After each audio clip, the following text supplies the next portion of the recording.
and welcome to the Absolutely Pickled podcast. I'm Pen. And I'm Lee.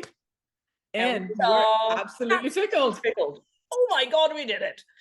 Hey, we're really excited to have you back. And today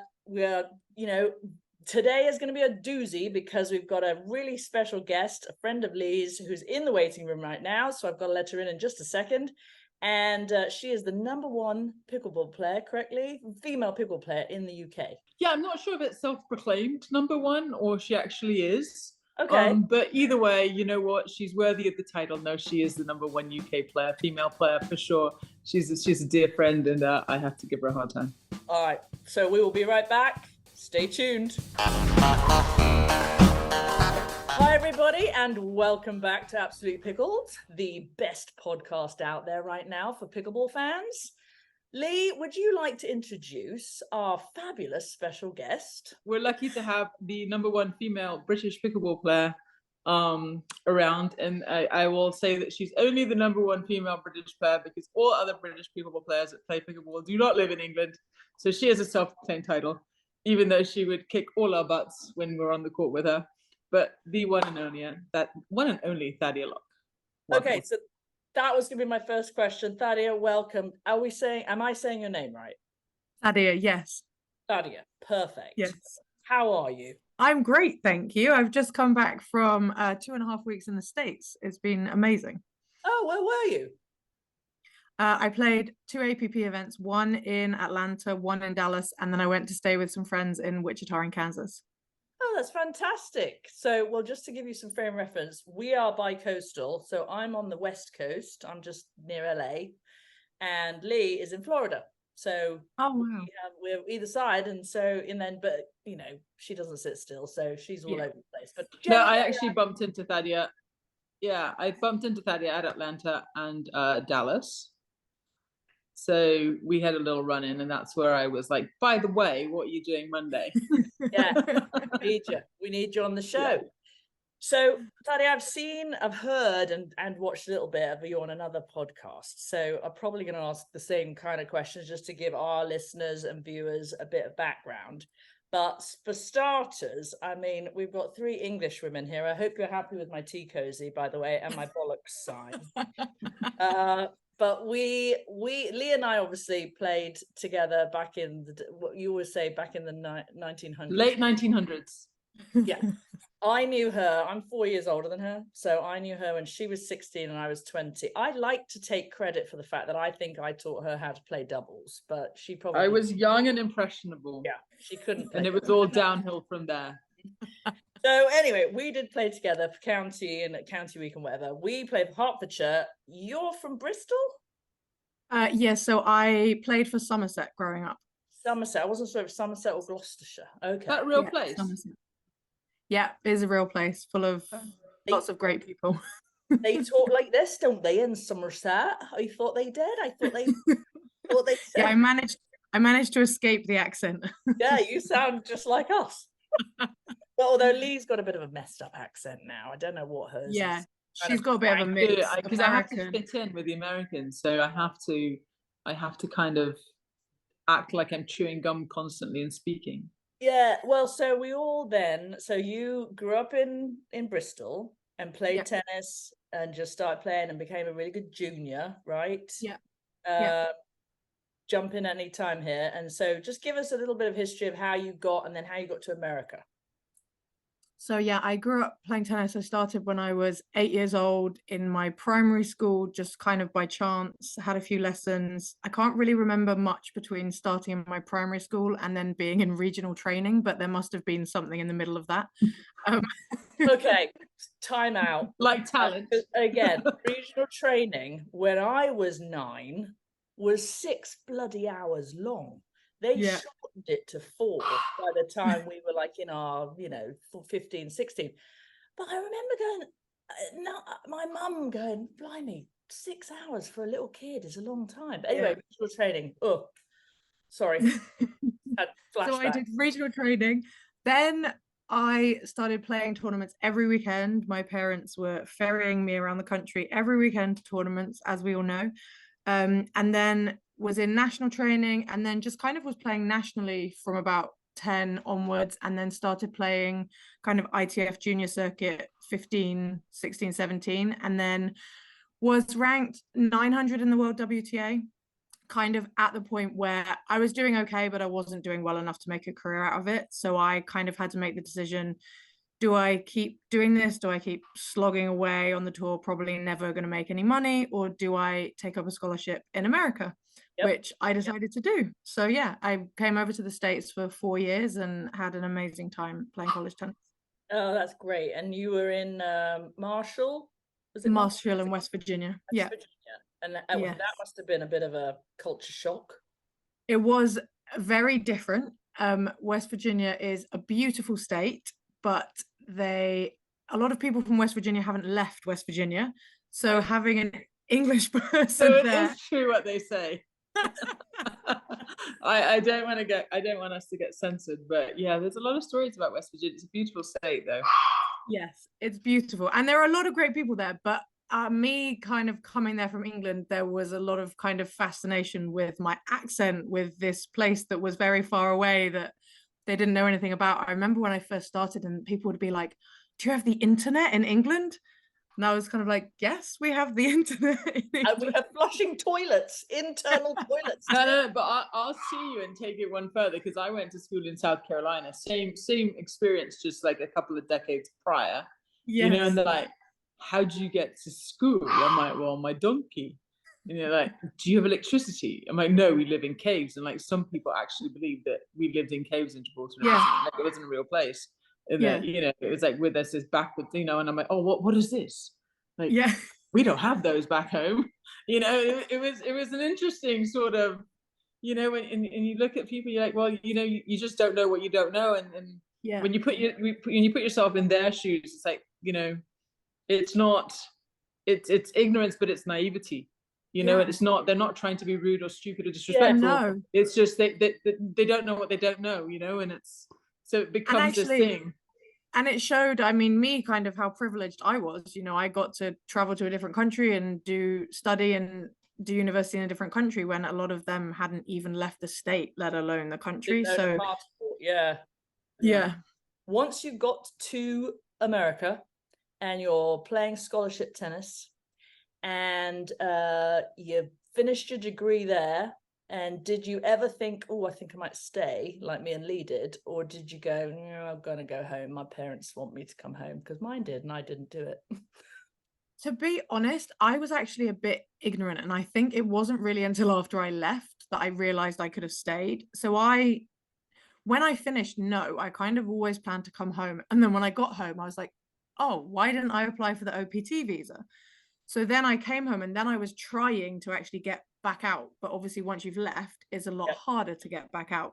So I kind of looked into different options, grad school, being a assistant coach on a team, but I kind of never found an opportunity to get back out there. So it was something that I wanted to do for the first couple of years, but then I kind of settled back into life in England and was happy being back here.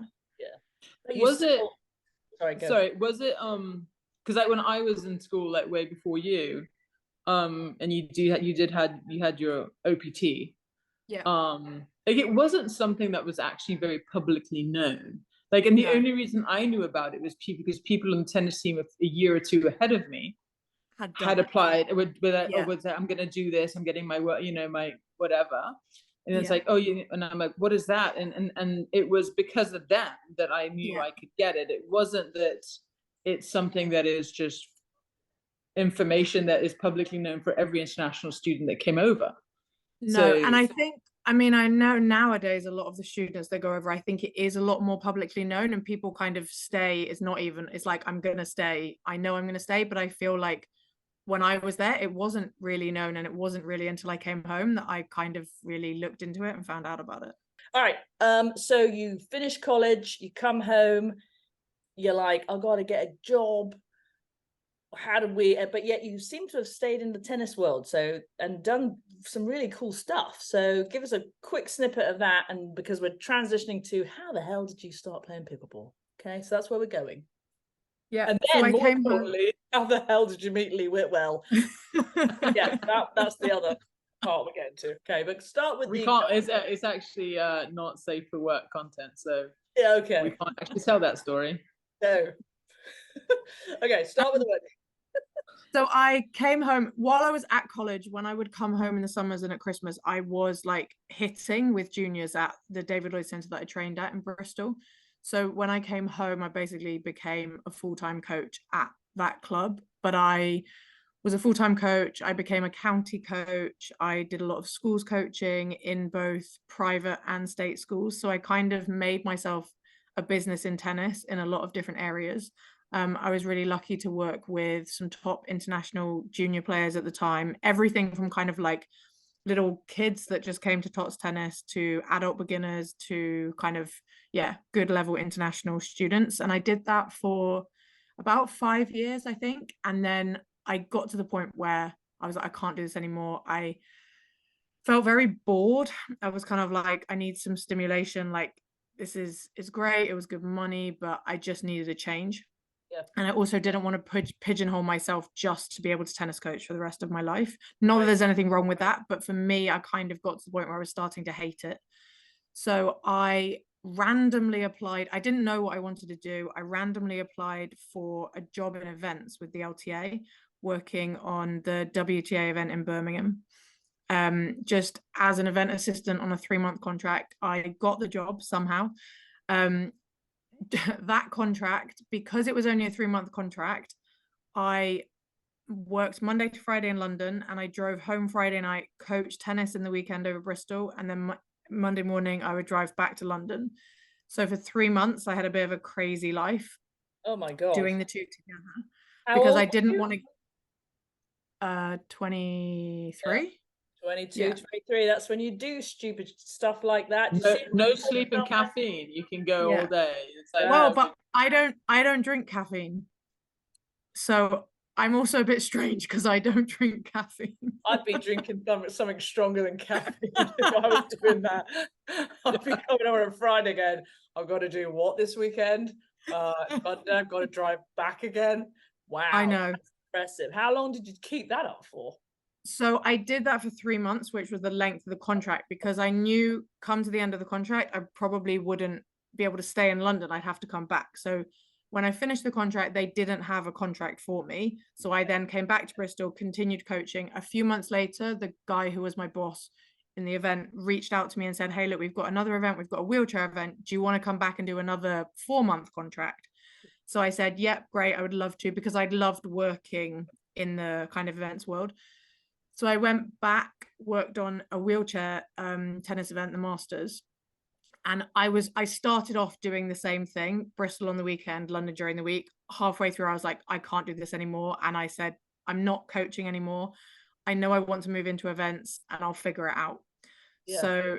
So yeah, and then come the end of that contract, again, the events team didn't have anything for me, but there was another department at the LTA that needed some help for a couple of months. Okay. And at that point also, an events role on the Eastbourne event had come up, which I really wanted. So I was kind of like, this is great. I can do this kind of couple of months work in this other team while I wait for the interview for Eastbourne. And it all worked out. I did the couple of months, I had the interview for Eastbourne, I got the job, and then I was basically full-time from there with the LTA. Wow. Oh, that's brilliant. I love Eastbourne. I mean, I love still Eastbourne. down there and going on the pier afterwards. Yeah. Have my kiss on. you remember that far back? Not really. Was it in black and white? Yeah, definitely. Or maybe I wanted. There was a little cricket team that were down there, and then we met them. I don't know, actually. I can't remember now. It's all a bit of a blur. But anyway, Eastbourne, fantastic. Love it down there. So let's go there real quick. How did you get into pickleball? And did you, obviously as a tennis player, you were a singles player, but you played doubles in college, but also you played a lot more doubles in you know, in the England, we learn doubles, right? Yeah, and yeah. What's going to be one of my questions for both of you after we found out how you got into it is, do you think we get a bit of a head start because we have doubles mentality, and doubles is predominantly what you play in pickleball? So that was kind of one of my questions. But how'd you get into it, first of all? So I went to stay with some friends in Wichita in Kansas, actually the same ones that I just visited at the back end of 2018, and they took me down to their local country club to play with their friend Lucy. So I think I played 3 times just in some kind of like mums groups. I really enjoyed it. And when I was coming home, Lucy said to me, "You should keep playing when you go home." And I was like, whatever this is, we don't have this in England. And she said, no, you do. So I came home, I Googled pickleball clubs. I found one. I sent them an email and just said, hey, I really want to play. I've just played a few times in the States. And they said, great, come along. What level are you? So I didn't know really anything about pickleball. So I messaged Lucy and said, what level am I? And she said, say you're 5.0, which meant nothing to me. So I emailed back the club. Apparently I'm a 5.0. And the club came back and said, if you're a 5.0, you're going to be the best female player in the UK. And I was like, okay, I've played 3 times. Let's calm down. And then they said, this Lucy who you played with, what was her surname? And I said, oh, Kovalova. And they said, oh, you do realize she's like pretty much the best woman in the world. And I was like, oh no, I also didn't realize that. But what was funny was when I started with Lucy, she had a paddle that had her name on it, but that didn't really make me like twig. So I was just like, oh, that's really cool. And then I was like, oh, that's why she had a paddle with her name on. No, you just thought she had a huge ego, and she's like, I'm just going to put my own signature on my paddle because that's me. 2 things on this. One is she plays 3 times, she gets rated 5.0. I've been playing for 2 years longer, and I still am not there. I blame Lee. She doesn't help me enough. And 2, on that note, the first time Lee and I reconnected, we were in El Segundo at a tournament. Yeah.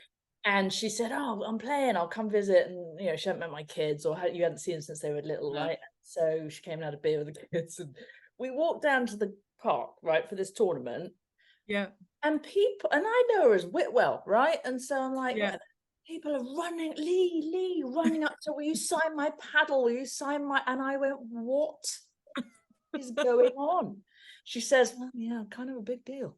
And I actually did not say that. No, I did not say I'm kind of a big deal. She was kind of a big deal. Maybe I embellished on that one as I've told this story, but it was hilarious because I've got pictures. I was taking pictures of her signing the book because I'm like, this is insane. Yeah, especially for all of our mates in England. So, you know, apparently you can become a superstar. However, I've been playing and I'm still your garden variety rec player. So apparently I'm doing something wrong, but that's hilarious. And did you, like, the people that your mates in, you know, your college mates that you played tennis with, have they got into it? And or have you got more people in England? When you heard about you might be the number one in England, I mean, was it true? Was there anybody that could beat you? Not really on the women's side. The men's side, yes. Yes. But I mean, this was back in 2018. So you think about, I mean, England is still far behind the States now in terms of pickleball development. So back in 2018, we were even further behind the States. So there was a good number of people playing, but it wasn't really on the map as much as it is kind of now. Yeah. But even now, I mean, even now we're still 4 or 5 guys, like solid guys that they could practice with each other, but you're still sort of your lone wolf. There's that next tier hasn't quite bridged that gap to come in. There's a couple, so there's a couple of girls, Pei, who moved over from Taiwan, so she's not English, but she's over for a couple of years. Didn't she move back? No, she's in England for 2 years. Okay, good. Yeah. So Pei, and then Molly is another one who started this year, and she's doing really well. She's improving really quickly. But yeah, kind of after that, there is like a gap kind of to the next group. And I think that all change, I think there's more. I always say that when you have dedicated courts, there's no excuse not to play. Whereas if I'm waiting for Thaddea every Wednesday to strike courts, and the one Wednesday she doesn't go, then the following Wednesday less people will show up because they're like, well, no, she wasn't there last one, and I had to rearrange my schedule, right? But the minute they're dedicated courts, organically it'll grow, and then as over here, as programs start adopting it and start getting these development programs going, that's when it's going to grow and spread like wildfire. I think How at the do you- moment I kind of have a lot of friends that want to play, but when I say to them, okay, well, you're going to have to drive an hour, they're like, okay, I don't want to play so much anymore. You're like, you're not hungry enough. Yeah. That's why you don't have a number one next to your name. How about the difference between playing? I did when I was back in England, you know, with my mum and some of the older ladies that she plays tennis. I said, let's go play pickleball, and we played in the Yeah. sports centre. But it's on Yeah. the wood, it's noisy, heavier Yeah. ball. You know, do you think that's going to be prohibitive? I mean, but not, I mean, the thing is, Lee and I have warped sense, right? Because I'm in California, it's 72 and sunny. She's in Florida, it's 92 and humid, Yeah. but still, we're outside, right? Do Yeah. you think, so there's indoor places being built in the middle of the country and Utah and whatnot. In England, do you think in those sports centres with the wood floors, as opposed to what we play on, is it prohibitive? Do you think it can take off? Are people managing okay?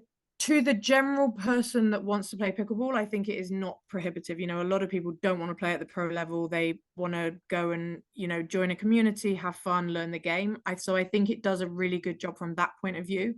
I think it's a really good way of introing players to the game. But then, you know, us, the kind of group of us that play at the higher level, we've kind of got to the point now where we're like, we're not playing on wood anymore. We will find ways to play. You know, there's 10 purpose-built pickleball courts in London now. They're still only tarmac, so they're not acrylic, but it's one step closer, but they're outside. So now when it's winter, there's no floodlights. We're then looking, okay, well, where can we tape indoor tennis courts? Got it. So, and again, that's where I guess the commitment comes in of, okay, well, I need to drive an hour and a half to practice. And again, right now, there's not many people willing to do that. But I think we're kind of at the moment in a bit of a phase where a lot of people in this country are recognizing the potential that pickleball has. So there's definitely a lot of conversations going on at the moment of people looking to invest in whether it's warehouses or land that they can kind of build proper pickleball courts. I think that is happening at the moment more than I've ever kind of heard before. What about? But it speaks to the growth of the sport, right? So think about 6 years ago in the US, the majority of tournaments were played on gym floors. Yeah. Including pro and open. Yeah. Right. Okay. So we played on gym floors for the longest time. And then slowly it evolved. So I think that's going to be, as other countries come in, I think you're going to see purpose-built courts right away versus going through the evolution of gym floors, right? With just the early adopters came through the gym floors, you know, same as Canada did, England did, right? Australia did. And now they're moving through that into purpose-built courts. And as pickleball gets bigger and more worldly known, they're going to go straight to the tennis court surface, right? Yeah. All right. I got one more question in the general pickleball / sporting arena before we must get to Dear AP and our questions from our viewers. So this final question is, I heard, little birdie told me that the LTA was putting more money behind paddle than they are pickle. And is that going to impact the growth of pickleball in the UK because people are building padel, which I have never played, actually. I don't like squash. By the way, do you call it padel or can we we're call it Brits paddle. on here. Can we call it paddle? Let's just call it paddle, please. Okay. Sorry. You know what it's called, padel, right? No. Okay. Lesson number 1. What is every day's education with Lee, by the way? You know? Okay. Predominant language that plays paddle. French. No. Spanish. Spain. Yes. Spanish. Now say paddle with a Spanish accent. Padel. I literally couldn't think of a Spanish accent. I was literally it goes to paddle. It comes over to the States, padel. No, it's not. It's paddle. It's paddle, and it's PADD. I mean, come on. It was more about, I'm not very good. I mean, I'm in violation, as you can see, in the kitchen right now, and I am surrounded by walls. But, and that's why I'm in here. Lee's never in violation. It's really annoying. But I don't like having the walls around me. I didn't like squash for that same reason. And so Me neither. That bouncing off the wall crap. Like if I played a winner, I played a winner. Just say good shot. Don't like wait. And you have to learn in paddle, you have to learn to run away from the ball to hit it when it comes to the ball. My brain doesn't. Or like an overhead's not a winner. You just stand at the net and the ball comes back and you're like, oh, thank you. Like, no, I put all my effort into that. Well, actually, I feel a bit like that on a pickleball court, though. I try and put the ball away and it comes back. I'm like, what the hell? That's a winner in tennis, and now it's coming back. And then, but when we were in Dallas, we kind of heard something different, didn't we, Thaddea? Oh, what did you about hear? what? Sorry. About the LTA and pickleball, right? So yes, they are embracing paddle, but we heard through a little birdie as well, maybe a Scottish birdie, Your birdie bigger than my birdie. a more important Scottish birdie, that the LTA who's also going to be on this, by the way. That the LTA is really embracing pickleball. Good. Well, about bloody time. Well, now they've got this beautiful ambassador. I know. So now I'm like, listen, she needs to run County Cup, and she needs to get the LTA programs up and running. So I don't even know why you're talking to us, because you have a lot. Exactly. You've got a lot of work to do, honey. Go. Look how important you are. Look, I've made time for you. Oh, there you go. On that note, let's quickly get to Dear AP then, because she's got places to be and people to talk to. Yeah, she's contacting Eastbourne to run County Cup there. Okay, it is time, ladies and gentlemen, for Dear AP, where our viewers and listeners, just like, Thaddea, just for background, most magazines have a Dear Abby section. We thought, why won't we have a Dear AP section where people can write in? Mainly it was to ask Lee questions, but now we've got someone far more qualified or equally qualified to help her with the answers. But some of them can be very serious, some of them can be very silly. But so here you go. Are you ready? Question number 1. Yeah. Dean from Orange County writes, what do you do if you're playing with a weaker player who is getting targeted and isolated? Is there a place I can tell them to play a shot so that I can get involved? I mean, I will say I would push them out the way, but I'll defer to the number 1 player. Well, I knew I was going to get some, because I know what you're going to, the second question, I know exactly what you're going to say. But for this question, and it is a good one, and in particular, I think men get, cut out, but then they insert themselves. But in women's, if you're a decent player and we're polite English people, and my partner keeps getting the ball, and this is my experience, Dean sounds like he's probably playing with women and men, but I guess I bet you it's coming from a mixed perspective. Yeah. Is there a shot, let's hypothetically say Dean's on the right and it's usually the Dean will be on the left. Dean is going to be on the left. Thank you. I learned that in a previous AP question, by the way. What side should I be? So partner's on the right, and she's in a they're targeting her cross court. Yeah. Should she put it in the middle? Should she put it straight ahead? We don't know how good she is or Dean is, but if she has the ability to change the direction of the ball, where would you recommend so that he might see the next ball? I think you can, if she's going dinking cross court with the woman, if you start dropping some down the line to the guy, that can force him to maybe get back into a dink rally cross court with Dean. Okay. So that can play him kind of back into the rally. Okay. Yeah, and also like playing a little bit more of a middle pattern, right? But I think the issue is not, is my partner getting targeted, right? We've all played with people who've been targeted, and it's all well and good to say, can you play, inside leg to inside leg of your opponents? Yeah. Right. So it's more middle. The problem is that does your partner have the wherewithal to calmly execute that and not panic? Right. I think that becomes the bigger issue. It's not so much I'm the weaker person. It's more, I know I'm the weaker person now. I'm panicking because I'm the weaker person, and I know where you want me to put the ball, but I'm physically just trying to get the ball over the net, which just happens a lot of the time, right? Sometimes, I've said it too in rec. I'm like, oh, can you just put the ball here? Like, I'm trying to survive. Like, never mind. Well, and that leads me on again to my problem, which is I'll be dinking with someone and I get bored very easily. It's the ADHD kicking in. And so I speed it up, but I didn't let my partner know, and then they get killed.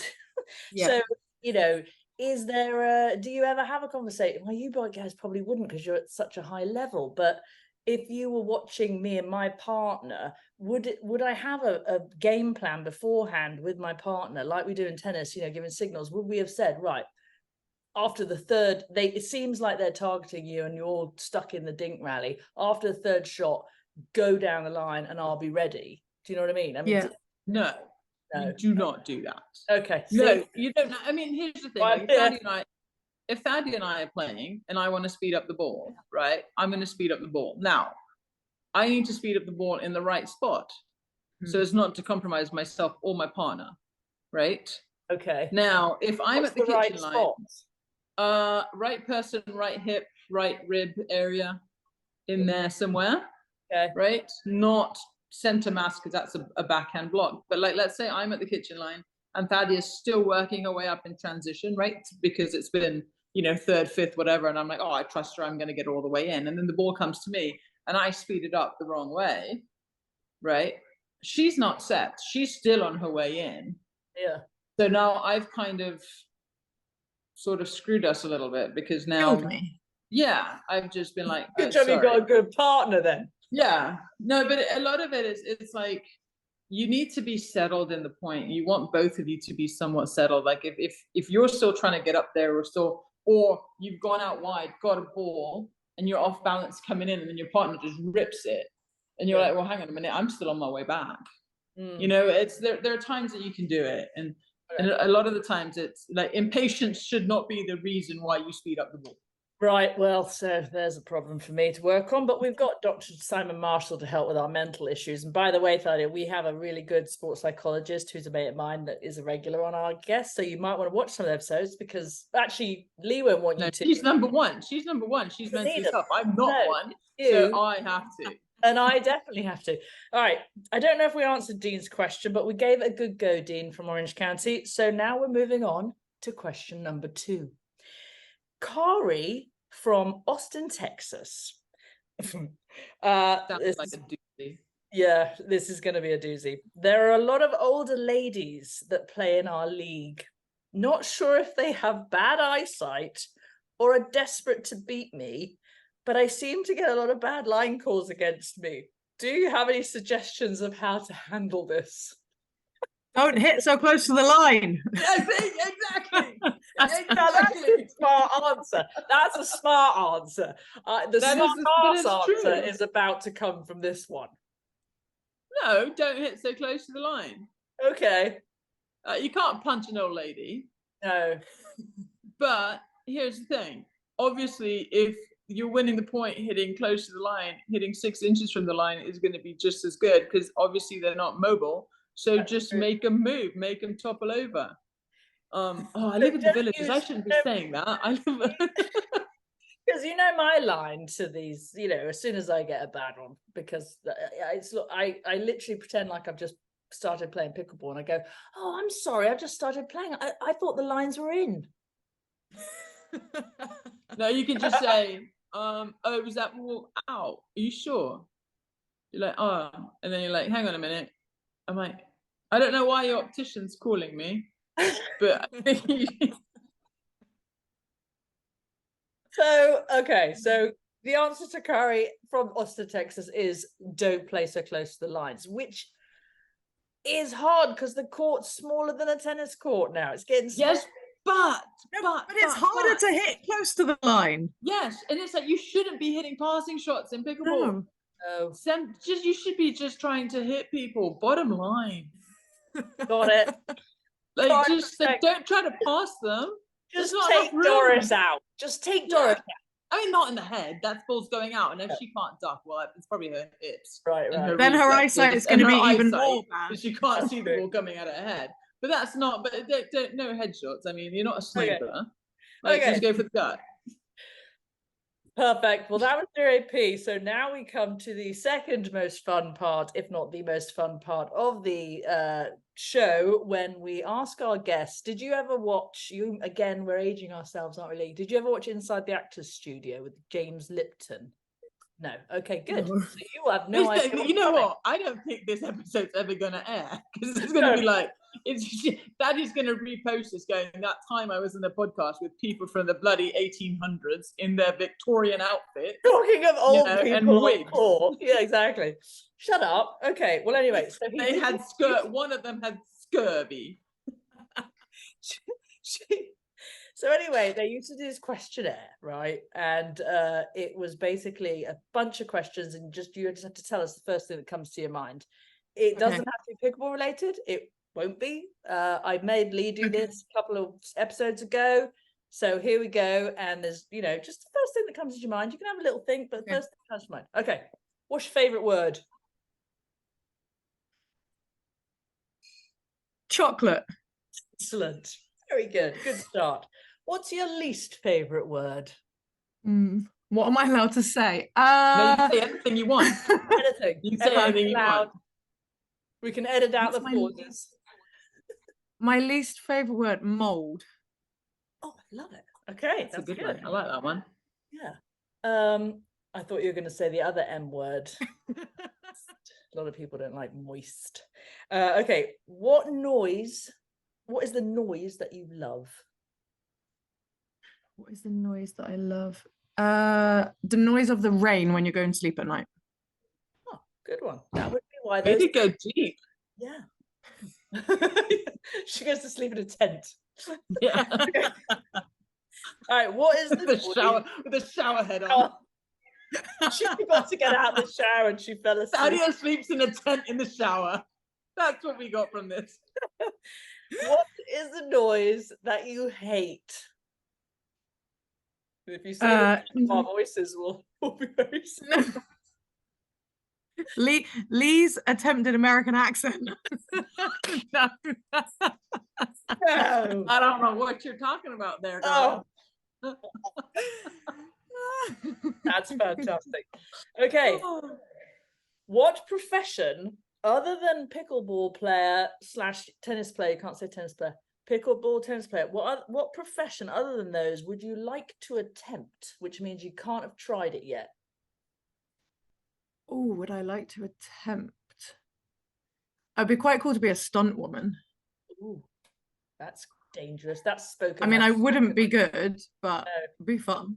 Okay. Good. I like it.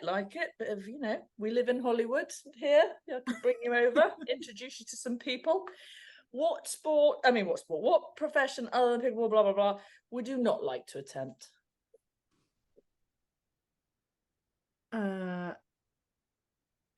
Anything to do with finance, because I'm terrible at math. Same here. I would have said cleaning out the portaloos. Well, that's who. I've got builders. Yeah, but that shows that's my intellectual level versus yours. Yeah. I just don't know. Can't do that. But you could.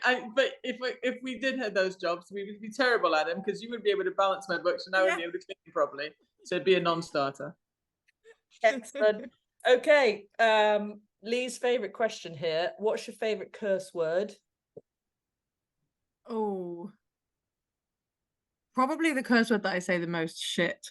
Oh, I never say bollocks. My mother hates I have this on my kitchen wall. I love it.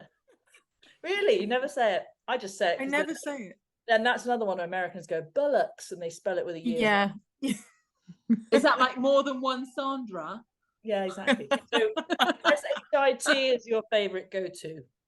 Yes, I think so. In keeping with Lee's porta potty thing. Yes, see? Yes. And there's your intellectual level, went right down there. There you go, went right down the porta potty. Final question. If heaven exists, which we're not sure it does, but if it existed and you arrived at the pearly gates, what would you like God to say? Or what would you expect God to say?